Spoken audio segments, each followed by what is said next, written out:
Hello everyone, welcome to study anthem. So कल के PCS prelims के एग्ज़ाम के लिए आपके लिए इस वीडियो में कुछ बहुत इंपॉर्टेंट इकोनॉमिक डेटा हैं जो आपको लास्ट मोमेंट में भी अगर आप पढ़ के चले जाएंगे तो कम से कम 10-12 क्वेश्चन आप आराम से कर लेंगे। इस पर्टिकुलर वीडियो से आपको बहुत ही ज़्यादा वैल्यू मिल सकती है, तो इस वीडियो को बिल्कुल भी स्किप मत करिएगा, एंड तक देखिएगा। और अगर आपको वीडियो अच्छा लगे तो प्लीज़ लाइक और कमेंट ज़रूर करिएगा। कोई क्वेश्चन हो, क्वेरी हो तो ज़रूर डालिएगा। शुरू करते हैं। देखिए, एसडीजी का डेटा आया था, एसडीजी सस्टेनेबल डेवलपमेंट इंडेक्स। तो इसने national indicator framework progress report जो एक लेके आया था, इसमें ये जो रिपोर्ट है ये मोस्पी के द्वारा लेके आया जाता है और ये स्टैटिस्टिक्स डे पे लेके आता है जो कि 29 जून को होता है। ठीक है, तो ये सारे जो आपके इन्फॉर्मेशन है ये काफ़ी इंपॉर्टेंट है, इसको ज़रूर याद रखिएगा। तो इस पर्टिकुलर रिपोर्ट में आप देख सकते हैं कि पॉवर्टी को किस तरह से 2015-16 में ये 24.85 था, तो अब जाकर के ये 1921 का आंकड़ा है कि 14.96% हो गया है। तो आपको डायरेक्टली ये 14 पॉइंट या 15% आपको पॉवर्टी रेट याद रखना है कि 19 और 21 तक इतना हो गया था। न्यू नेटल मोर्टेलिटी जो रेट होता है वो 25 था 2015 में, और 2021 में ये 19 हो गया है, 19 ठीक है। तो इसमें ईयर भी आप देखते रहिएगा, ये 21 तक का डेटा है, 21 का डेटा है, इधर 2024 का भी डेटा है, 25 तक का भी डेटा है। तो इसमें आप नेक्स्ट देखिए, जीवीए पर वर्कर यानी ग्रॉस वैल्यू एडेड पर वर्कर पहले 61,000 था, अब ये जाकर 94,000 हो चुका है। रिन्यूएबल एनर्जी का जो शेयर है पूरे एनर्जी सेक्टर में, अब जाकर के वो 22.13% हो गया है, पहले वो 16% था 15-16 में। ठीक है। Female to male ratio in L F P R होता है लेबर फोर्स पार्टिसिपेशन रेट। ठीक है, बहुत इंपॉर्टेंट होता है, और ये पहले 0.43 था, अब ये जाकर के बढ़ गया है 0.45 हो गया है। ठीक है, तो ये आंकड़े याद रखिएगा। अगर आपको उसमें क्वेश्चंस में ये पर्टिकुलर एक सेंटेंस वाइज भी आ सकते हैं तो इसको आप वहाँ पे कर ले जाएंगे अगर आपको याद रहेगा। Then L F P R, अगर आप 15 एल एफ पी आर यानी लेबर फोर्स पार्टिसिपेशन रेट जो होता है, यानी 15 से लेकर के 59 ईयर्स तक। ठीक है, ये आपको याद रखना है कि 15 to 59 ईयर्स का ही डेटा इसमें लिया जाता है। तो इसमें आप देखेंगे कि 64.8% हो गया है 23-24 में। ठीक है, तो ये बहुत इंपॉर्टेंट एक इकोनॉमिक डेटा है, इसको ज़रूर याद रखिएगा। ये रिपोर्ट जो होती है national indicator framework progress report, ये मोस्पी के द्वारा दी जाती है और ये स्टेटिस्टिक्स डे पे उन्होंने लॉन्च की थी, तो जो कि 29 जून को होता है। ठीक है, ये सारी इन्फॉर्मेशन याद रखिएगा। नेक्स्ट देखिए, कुछ बैंकिंग लॉज का भी अमेंडमेंट एक्ट आया था, तो उसमें आरबीआई एक्ट जो कि 1934 का है, ठीक है, बैंकिंग रेगुलेशन एक्ट जो कि 1949 का है, एसबीआई एक्ट 1955 का है, और बैंकिंग कंपनीज एक्ट 1970 और 80, इन सारे एक्ट्स में चेंजेस हुए हैं। ठीक है, इससे आप एक चीज़ और देख सकते हैं कि ये एक्ट का ईयर आप याद रख सकते हैं, और याद रखिएगा कि एसबीआई जो था वो 1955 में ही नेशनलाइज हुआ था। ठीक है, कमेंट सेक्शन में मुझे बताइएगा कि आरबीआई कब नेशनलाइज हुआ है। ठीक है, नेक्स्ट देखिए, कोऑपरेटिव बैंक जो था उसमें भी कुछ चेंजेस हुए हैं। कोऑपरेटिव बैंक जो कि इसमें टेन्योर जो है, डायरेक्टर का जो टेन्योर होता है वो 8 साल से अब वो 10 साल कर दिया गया है, इतना आपको याद रखना है। कोऑपरेटिव बैंक का अगर आप पॉलिटी सेक्शन देखेंगे तो वो 97 कॉन्स्टिट्यूशनल अमेंडमेंट एक्ट से आया था, ये भी आप याद रख सकते हैं। ठीक है, नेक्स्ट देखिए, सीपीआई यानी कंज्यूमर प्राइस इंडेक्स जो होता है उसमें ये जो आरएल और एएल होता है, इसका जो बेस ईयर है ये चेंज हुआ है, पहले 1986 था, अभी 2019 हो चुका है, तो ये बहुत इंपॉर्टेंट डेटा है। और उसमें जो नंबर ऑफ़ आइटम्स थे पहले वो इतने थे 65 to 106, अब वो 150 से 200 हो गए हैं, डिपेंडिंग अपॉन स्टेट्स, हर स्टेट्स के अलग अलग आइटम्स बढ़ सकते हैं। ठीक है, तो ये दो चेंजेस हुए हैं सीपीआई, एएल और आरएल में।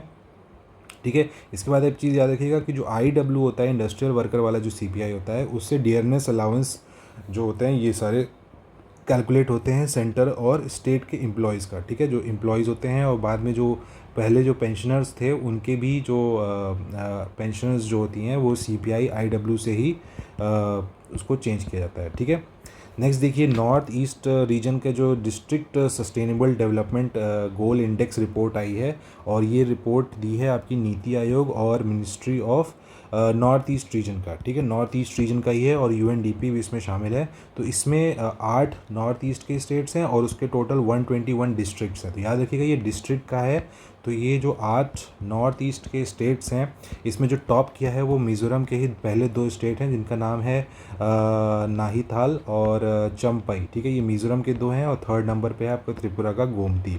इसमें एक चीज़ याद रखिएगा कि जो मिज़ोरम, सिक्किम और त्रिपुरा के हैं, इसके सारे डिस्ट्रिक्ट यानी मिज़ोरम के सारे, सिक्किम और त्रिपुरा, इन सारे डिस्ट्रिक्ट को फ्रंट रनर कैटेगरी में मिला है, मौका मिला। ठीक है, नेक्स्ट आता है आपका श्रेष्ठ। श्रेष्ठ क्या है? State health regulatory excellence index. तो इसमें आपको बस इतना याद रखना है कि ये स्टेट ड्रग रेगुलेटरी सिस्टम है। ठीक है, बेंचमार्क एक बनाया गया है कि किस टाइप का कितना ड्रग्स होना चाहिए, मतलब दवाइयों के बारे में बात हो रही है। और इसमें 27 इंडेसेस हैं और 5 इसकी थीम्स हैं। तो ये बस इतना इंपॉर्टेंट आप याद रखिएगा, श्रेष्ठ श्रेष्ठ। ठीक है, हेल्थ इंडेक्स है ये। नेक्स्ट देखिए, पीएम मुद्रा योजना को 10 साल हो गए हैं, क्योंकि 2015 में इसको लॉन्च किया गया था। इसके अलावा 2015 में बहुत सारे और भी स्कीम्स लॉन्च हुई थी, तो उसको भी देखिएगा कि कौन कौन सी थी जो कि 2015 की हैं, और उसमें भी 10 साल हो गए हैं, तो उससे भी क्वेश्चन बन सकता है। इसमें आप याद रखिएगा कि जो मुद्रा योजना आई थी उसमें तमिलनाडु को सबसे ज़्यादा लोन मिला है। ठीक है, मुद्रा का योजना का मतलब ही ये था कि इसमें 3 कैटेगरीज थी, शिशु, किशोर और तरुण। ये इनिशियली थी, बाद में तरुण प्लस भी इसमें ऐड हुआ था। और तरुण प्लस की ये इसका इतना लोन मिलता था, 50,000 मिलता था, 50,000 से 5 लाख किशोर में, और तरुण में 5 से 10 लाख मिलता था। अब तरुण प्लस जो कैटेगरी आ गई है उसमें 10 लाख से अब ये स्कीम बढ़ा करके 20 लाख रुपीज़ कर दी गई है। ठीक है, तो ये भी एक आप इंपॉर्टेंट अपडेट याद रखिएगा। इसके अलावा आप याद रखिए कि तमिलनाडु को सबसे ज़्यादा लोन इम्बर्समेंट हुआ है और यूपी जो है वो सेकेंड नंबर पे है। ठीक है, और अगर आप यूटीज़ की बात करें, यूनियन टेरिटरीज़ की, तो जम्मू एंड कश्मीर उसमें आता है। देखिए 68% आंकड़ा जो है इसमें याद रखिएगा कि 68% लोन्स जो हैं ये वुमेन एंटरप्रेन्योर्स को मिला गया है, और 50% जो लोन्स डिस्ट्रीब्यूट हुए हैं, मतलब पूरे लोन्स का 50% जो है SC ST और OBC कैटेगरीज वालों को, एंटरप्रेन्योर्स को मिला है। ठीक है, तो ये कुछ इंपॉर्टेंट चीज़ें हैं जो आप याद रख सकते हैं पीएम मुद्रा योजना के बारे में। नेक्स्ट देखिए SRS जो 2023 आया है, यानी सैम्पल रजिस्ट्रेशन सिस्टम। इसमें क्रूड जो बर्थ रेट है वो अभी कितनी है? 18.4 हो चुकी है। बिहार की याद रखिएगा सबसे ज़्यादा क्रूड रेट है 25.8। टोटल फर्टिलिटी रेट अभी जो है मतलब ये नेशनल लेवल पे 1.9 हो गई है, और रिप्लेसमेंट लेवल कितनी होनी चाहिए थी? 2.1, तो अब हम लोग उससे भी कम हो चुके हैं, 1.9 हो गई है। बिहार की जो टोटल फर्टिलिटी रेट है वो सबसे हाईएस्ट है, और दिल्ली की जो है सबसे लोवेस्ट है। ठीक है, तो ये दोनों चीज़ें आप याद रखिएगा, टोटल फर्टिलिटी रेट। इसके अलावा क्रूड डेथ रेट, ठीक है, डेथ रेट जो है ये भी कम हो चुकी है, अब ये 6.4 हो गई है। सीधे ये नंबर ही पूछा जा सकता है। ठीक है, इसमें छत्तीसगढ़ अभी भी सबसे हाईएस्ट डेथ रेट है, और दिल्ली में अभी भी कम डेथ रेट है। तो डेथ रेट कम होने का मकसद सीधा आप इंडिकेशन ये दे सकते हैं कि हेल्थ सर्विसेज काफ़ी अच्छी हो चुकी हैं इंडिया में, और जो लाइफ एक्सपेक्टेंसी है वो काफ़ी बढ़ गई है, तो इसलिए जो डेथ रेट है वो कम होता जा रहा है। देन आप देख रहे हैं इन्फेंट मोर्टेलिटी रेट ये 25 हो चुकी है। छत्तीसगढ़, MP और यूपी में जो है वो है 37। तो आप यूपी का याद रख सकते हैं कि कितना है इन्फेंट मोर्टेलिटी रेट, 37। और केरला का है सबसे कम इन्फेंट मोर्टेलिटी रेट जो कि है 5। देन आप अंडर 5 का जो मोर्टेलिटी रेट है वो है 29, ये याद रखिएगा। और सेक्स रेशियो एट बर्थ ये कितना है? ओवरऑल अभी 917 है, और रूरल एरियाज़ में 914, अर्बन एरियाज़ में 925। तो आपको 917 वाला जो नंबर है ये याद रखना है। छत्तीसगढ़ और केरला में सबसे highest sex ratio at birth है। ठीक है, मुझे आप आई होप कि मुझे आपको पता होगा कि सेक्स रेशियो एट बर्थ का मतलब क्या होता है। ठीक है, नेक्स्ट देखिए कि UPI पेमेंट्स में अगर आप देखेंगे तो सब किस कंट्रीज़ ने, जो बाहर जो कंट्रीज़ हैं उन्होंने ये अडॉप्ट कर लिया है। तो याद रखिएगा हमारे जो नेबर्स में आते हैं भूटान, नेपाल और श्रीलंका। ठीक है, ये 3 हो गए, और इधर आप देखेंगे मॉरिशस भी है, सिंगापुर, UAE और फ्रांस। ठीक है, इसके अलावा आप देखेंगे कि ट्रिनिडाड और टोबैगो भी अभी किया है। ठीक है, UPI पेमेंट्स को उसने अभी कर लिया है, अडॉप्ट कर लिया है। नेक्स्ट आप देखिएगा FDI जो इन्फ्लो है, FDI यानी फॉरेन डायरेक्ट इन्वेस्टमेंट, तो ये अभी कितना हो चुका है? 81.4 बिलियन डॉलर्स, इतना FDI इन्फ्लो आ रहा है, फॉरेन डायरेक्ट इन्वेस्टमेंट। ठीक है, सबसे ज़्यादा किस सेक्टर में आ रहा है? सर्विस सेक्टर में, और फिर उसके बाद मैन्युफैक्चरिंग सेक्टर में। सबसे ज़्यादा किस स्टेट में FDI आ रहा है? वो है महाराष्ट्र, नेक्स्ट पे है कर्नाटका, और दिल्ली में है आपका थर्ड नंबर पे। सोर्स मतलब सबसे ज़्यादा कहाँ से आ रहा है, तो ये आ रहा है आपका सिंगापुर, एंड नेक्स्ट पे आपका मॉरिशस। तो ईयर वाइज ईयर में आप देखेंगे कि ये चेंज होते रहते हैं, तो आपको भी याद रखना है कि सिंगापुर से सबसे ज़्यादा 30% आपके ये FDI इनफ्लो आया है। देन 15 अगस्त को मोदी जी ने, प्राइम मिनिस्टर मोदी जी ने PM विकसित भारत रोजगार योजना, ठीक है, ये लॉन्च किया था, और इसमें 1 लाख करोड़ का मतलब इसका पूरा टोटल आउटले है, मतलब पूरा बजट है, और ये 2 साल के लिए इसको रखा गया है, ठीक है। तो ये कुछ इन्फॉर्मेशन है, आपको याद रखना है। इसमें आप याद रखिएगा कि जिसका एम है ये डायरेक्ट फाइनेंशियल सपोर्ट देना है to the first time employees, ठीक है, एम्प्लॉयज़ को इसमें देना है। इसके 2 पार्ट हैं, ये भी आप इतना इंपॉर्टेंट नहीं है, लेकिन आप याद रखिएगा कि इसका फाइनेंशियल सपोर्ट देने का इसका मकसद है एम्प्लॉयज़ को, विकसित भारत रोजगार योजना, ठीक है। वीडियो को पॉज करके एक बार ये पार्ट 1, पार्ट ए और पार्ट बी एक बार पढ़ लीजिएगा, लेकिन मुझे लगता नहीं है कि इतना इंपॉर्टेंट है। आगे देखते हैं। देखिए, मिनिस्ट्री ऑफ टूरिज़्म ने टूरिज़्म का इंडेक्स का निकाला है, मतलब एक निकाला है कि सबसे ज़्यादा टूरिस्ट जो कहाँ से आ रहे हैं, USA से आ रहे हैं, बांग्लादेश, UK और ऑस्ट्रेलिया से टूरिज़्म आ रहा है, ठीक है, सबसे ज़्यादा। एग्रीकल्चर सेक्टर में थोड़ा सा देख लेते हैं। देखिए, क्रॉप जो पूरा सेक्टर है वो कितना, ग्रॉस वैल्यू अगर आप आउटपुट देखेंगे, ग्रॉस वैल्यू आउटपुट GVO, ठीक है, अगर आप ये आउटपुट देखेंगे तो क्रॉप सेक्टर से कितना आ रहा है, 51.4% हो रहा है। सीरियल्स और फ्रूट्स एंड वेजिटेबल्स से 52.5% हो रहा है। और पैडी और वीट देखेंगे तो आप इतना परसेंट 85% इससे GVO आ रहा है, ग्रॉस वैल्यू आउटपुट। और सबसे ज़्यादा टॉप सीरियल प्रोड्यूसिंग है वो है UP, 53%, ठीक है। Total top crop producing states, मतलब ये जो तीनों हैं इनसे मिलाकर के 53% है, UP, MP और पंजाब, ठीक है। यहाँ से 53% क्रॉप्स उग रहे हैं, सीरियल्स उग रहे हैं।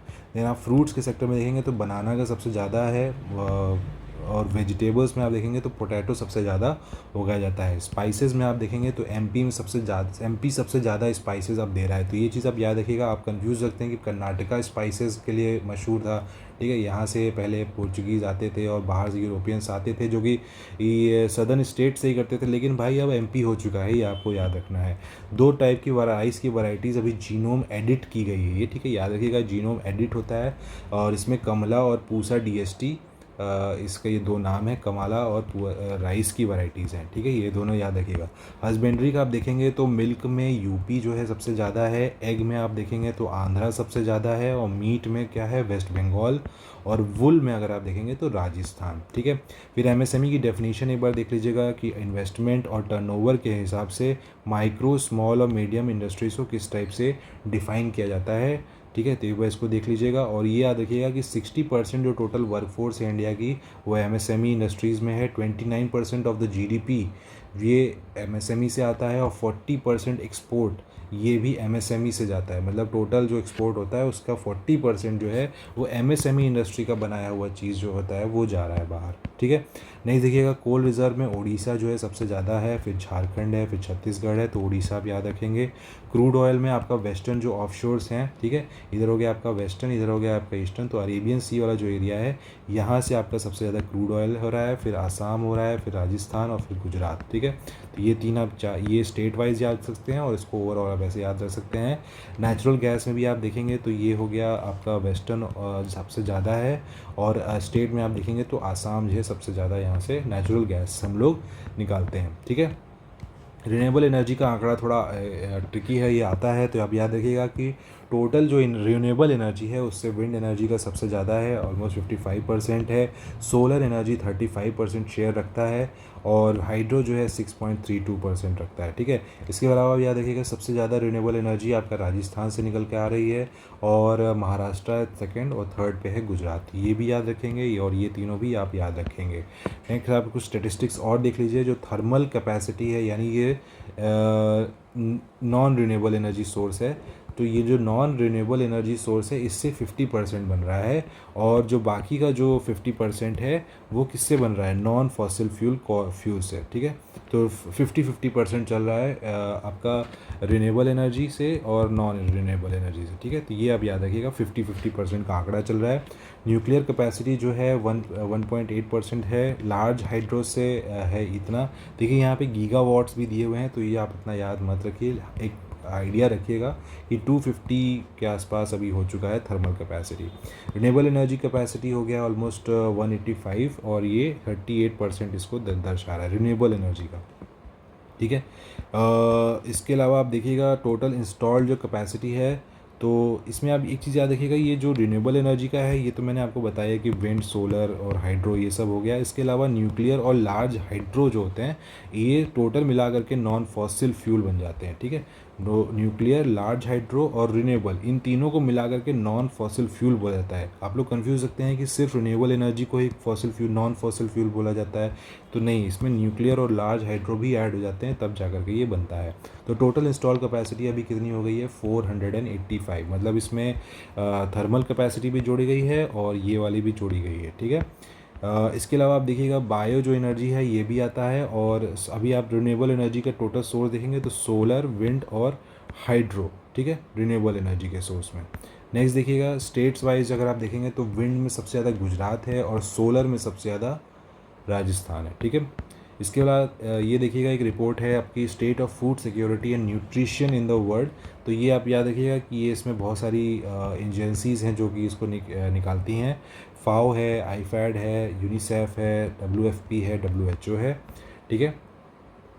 और इसमें जो था ये UN फूड सिस्टम समिट हुआ था, ये वहाँ पे ये रिपोर्ट इसको लॉन्च की गई थी, और ये जो रिपोर्ट मतलब ये पूरा जो समिट हुआ था कहाँ पे हुआ था, एडिस अडाबा में हुआ था, ठीक है।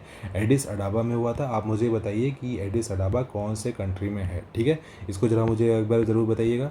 नेक्स्ट देखिएगा वर्ल्ड इन्वेस्टमेंट रिपोर्ट, ये काफ़ी इंपॉर्टेंट है, अंगटाड की है। इसमें जो FDI है इंडिया का ये अभी 2% कम हो गया है, ठीक है, FDI यानी फॉरेन डायरेक्ट इन्वेस्टमेंट।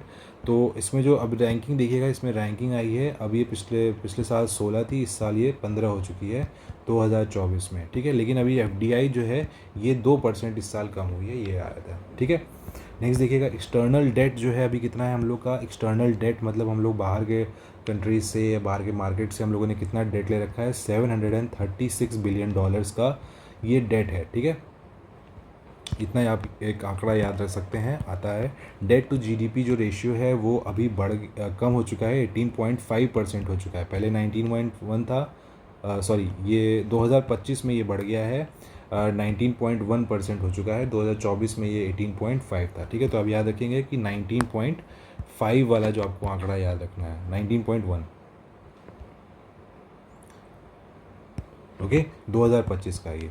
नेक्स्ट देखिएगा इसमें जो डेट टू GDP रेशियो है, इसमें जो गवर्नमेंट की तरफ से जो डेट मिला है वो कितना है, मतलब मैंने बताया ना गवर्नमेंट से भी, बाहरी कंट्री से भी लेते हैं, बाहरी कंट्री के गवर्नमेंट से, ठीक है, और कुछ नॉन गवर्नमेंट डेट एजेंसीज भी होती हैं, उनसे भी हम लोग पैसा लेते हैं। तो ये ज़्यादा है ये ज़्यादा है आपका नॉन गवर्नमेंट डेट,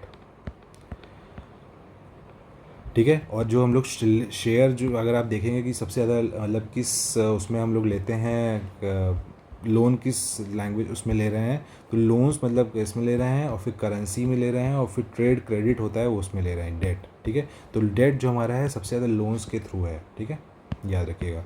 रेमिटांसेस में अगर हम देखें, रेमिटांसेस मतलब जो होता है कि बाहरी कंट्रीज़ में जो इंडियंस गए होते हैं, इंडियंस जब बाहर जाते हैं तो वहाँ से जो पैसा भेजते हैं वापस इंडिया में, तो उसी को बोलते हैं रेमिटांसेस।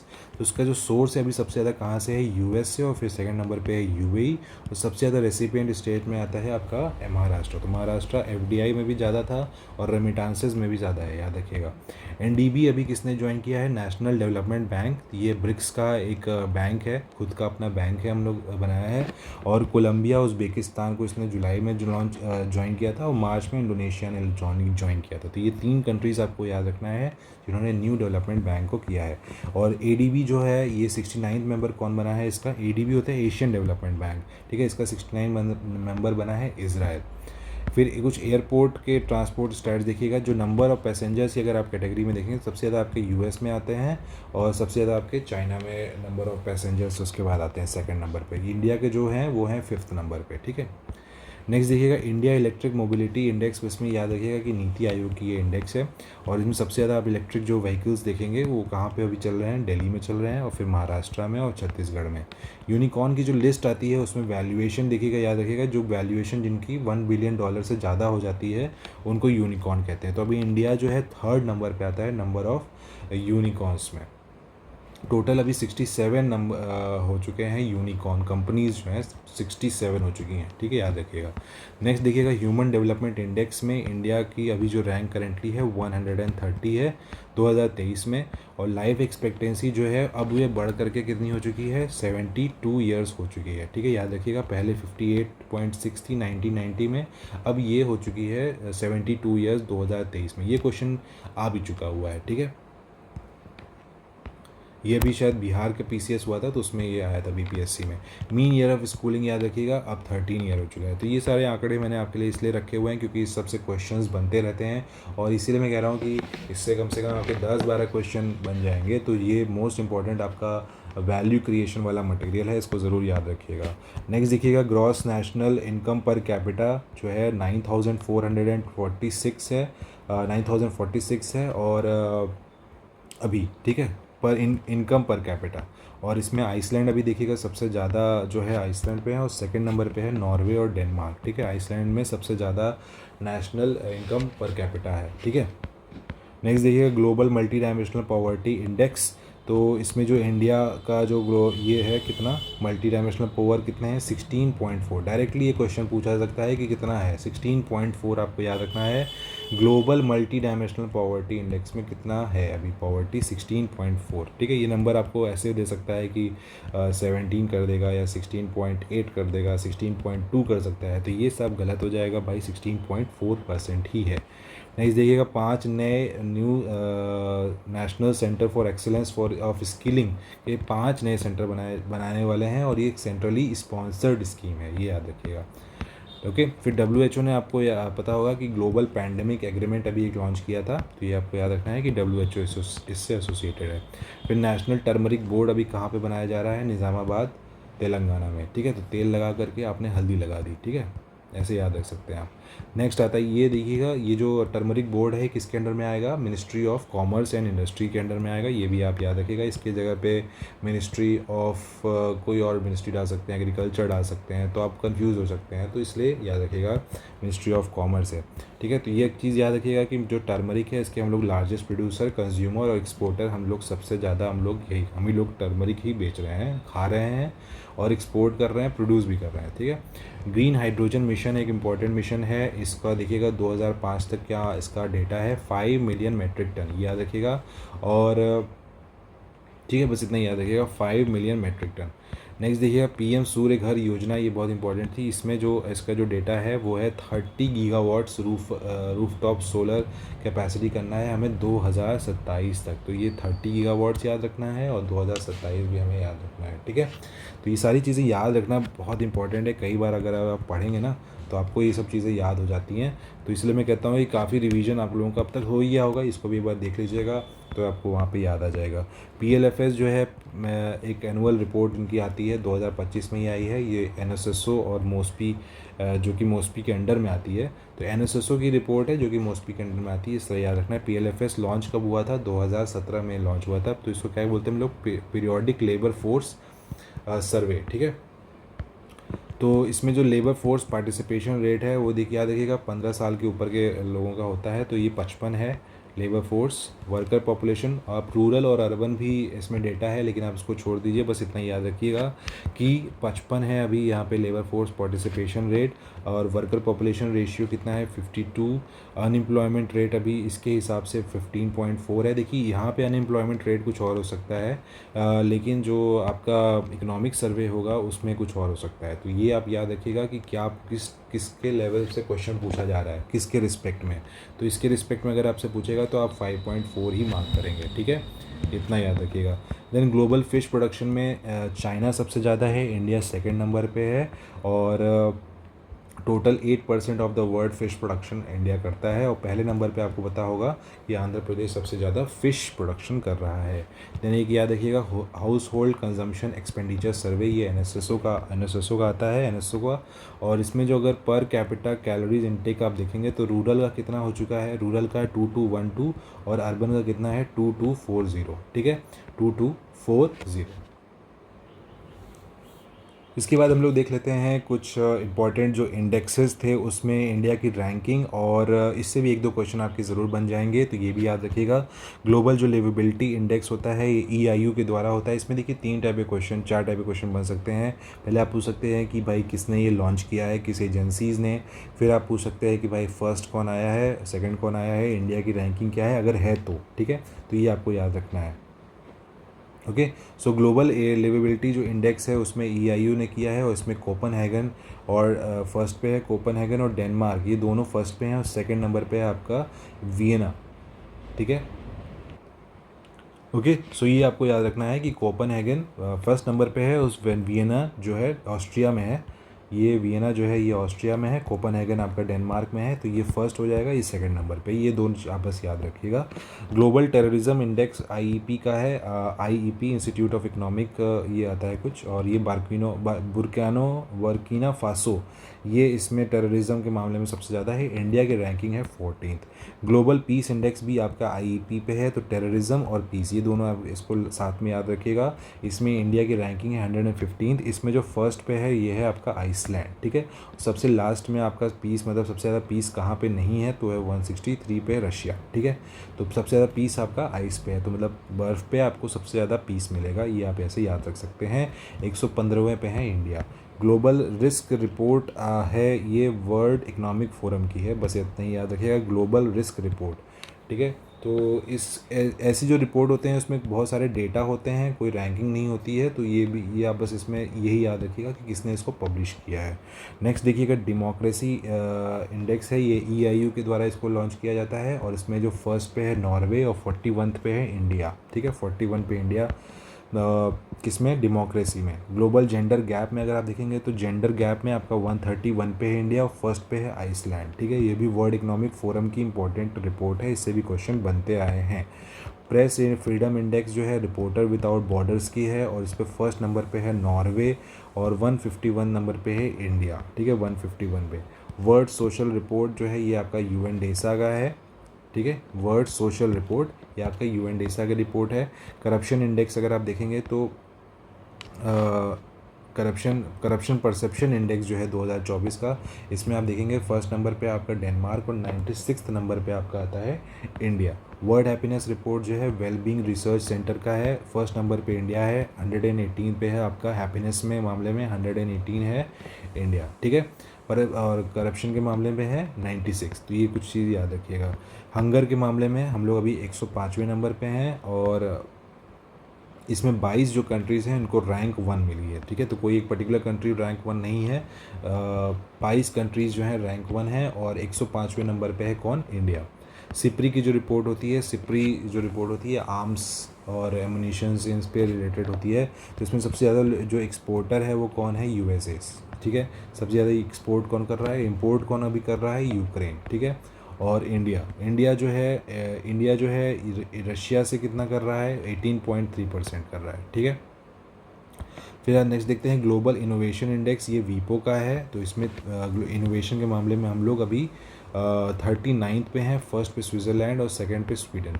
क्लाइमेट चेंज परफॉर्मेंस इंडेक्स ये किसका है, ये जर्मन वॉच का है, इसमें 10th नंबर पे इंडिया और 4th नंबर पे है डेनमार्क। तो 1, 2 और 3, ये 1, 2, 3 जो रैंक होती है ये खाली होती है, इसमें कोई किसी को नहीं रखा जाता, तो डेनमार्क से स्टार्ट हो रहा है और 10th पे है आपका इंडिया, ठीक है। तो ये सब चीज़ें आपको याद हो जाना चाहिए कि क्या क्या इसकी रिपोर्ट है, रिपोर्ट ये इंडेक्स क्या है, इंडेक्स में इनकी रैंकिंग क्या है। SDR रिपोर्ट जो है ये यूनाइटेड नेशन की है, और SDR रिपोर्ट जो है सस्टेनेबल डेवलपमेंट रिपोर्ट, और इसमें 99th पे है इंडिया, ठीक है, याद रखिएगा।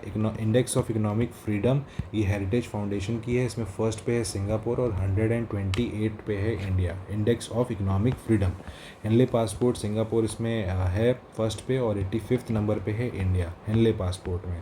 और SDR जो है वो यूनाइटेड नेशन डेवलपमेंट प्रोग्राम है, सो इसमें आप आइसलैंड जो है देख सकते हैं सबसे ज़्यादा SDR पे है, SDR में सबसे ज़्यादा आइसलैंड नंबर 1 पे है, और 130th पे है आपका इंडिया।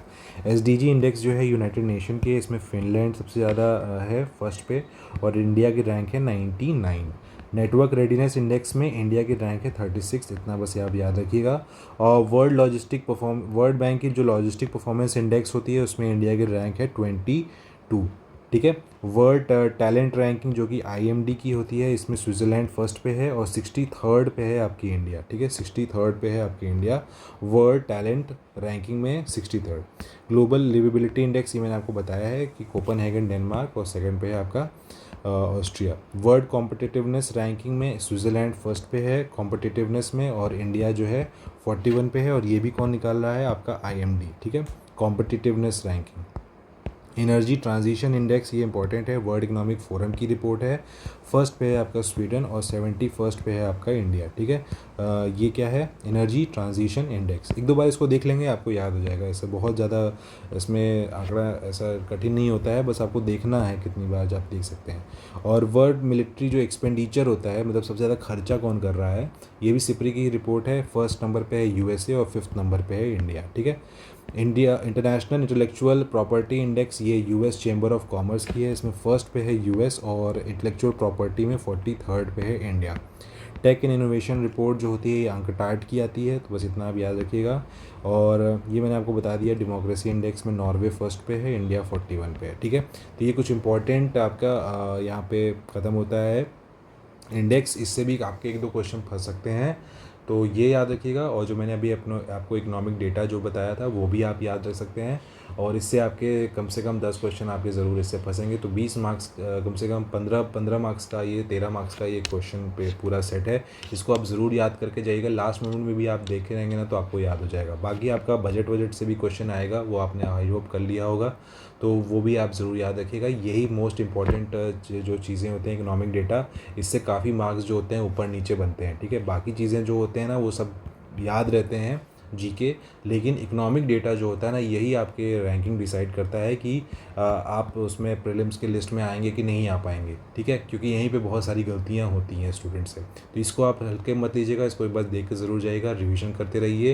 लास्ट मोमेंट आज पूरा रिवीजन करिए बैठ करके, और फिर कल का पेपर आप रात में बंद कर दीजिएगा पढ़ाई, और इसके बाद आपको रात में मतलब 10 बजे के बाद बिल्कुल मत पढ़िएगा। ठीक है, रिलैक्स रहिए, जाइए कुछ खाइए पीजिए। ठीक है, कुछ देखना उठना हो तो ज़्यादा अपने आप को थोड़ा म्यूज़िक सुनना हो सुन लीजिए, और एकदम रिलैक्स होकर जाइए। आपकी ज़िंदगी इस पर निर्भर नहीं करती है, तो ऐसा मत सोच के जाइएगा कि बस मैं जाऊँगा तो मेरा क्या हो जाएगा। ये सब बिल्कुल सोचना बंद करिए, एकदम चिल होकर जाइए और वहाँ पे आराम से पेपर करिए। जितना आपको आ रहा है पहले वो करिए, और जितना आपको नहीं आ रहा है उसको छोड़ दीजिए, कोई बात नहीं। आपको धीरे धीरे पेपर में जैसे जैसे टाइम बीतता जाएगा आपको धीरे धीरे चीज़ें याद आती रहेंगी। एक चीज़ याद रखिएगा कि जो आपका टाइम मैनेजमेंट है वो बहुत इंपॉर्टेंट है। तो आप क्वेश्चन इस तरह से सॉल्व करिएगा कि आप पहले राउंड में आप वो सारे क्वेश्चन करिएगा जो आपको 100% आते ही आते हैं, और इस मतलब आपको कम से कम एक से 1 घंटा 20 मिनट में 1 घंटा 10 मिनट में आपको ये सारे 1 घंटा 10 से 20 मिनट में आप ये सारे मतलब 150 क्वेश्चन आप देख लिए हैं, और आपने मार्क भी कर दिए हैं वो जो आपको आते हैं। ठीक है, देख भी लिए हैं, पढ़ लिए हैं और मार्क भी कर लिए हैं। तो थोड़ा स्पीड आपको ज़रूरी है, एक मिनट से ज़्यादा किसी भी क्वेश्चन पे मत दीजिएगा।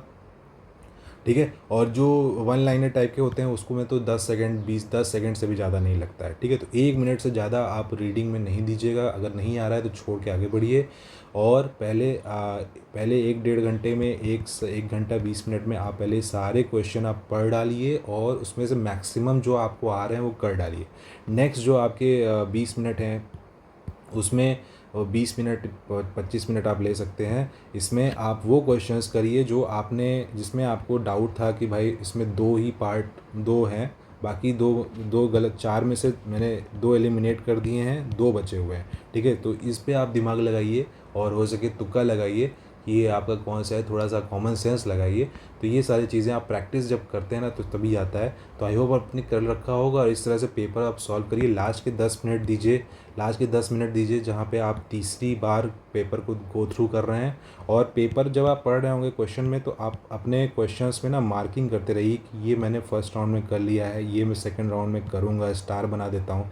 ये मुझे बिल्कुल नहीं आता है तो मैं एकदम गोला बना देता हूँ। इस टाइप की आप मार्किंग करके रखेंगे तो डायरेक्टली आप उन क्वेश्चन पर ही अटैक करेंगे अपने थर्ड राउंड में, सेकेंड राउंड में।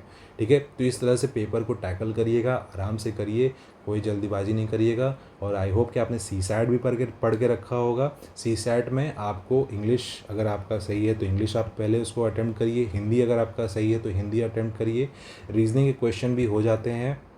और इंटरपर्सनल स्किल का जो पार्ट होता है वो बहुत इंपॉर्टेंट होता है, ईजी होता है, थोड़ा सा लॉजिक लगाएंगे ना, कॉमन सेंस लगाएंगे तो भी हो जाएगा। ठीक है, तो आराम से करके पेपर आपका हो जाएगा। All the best to all of you.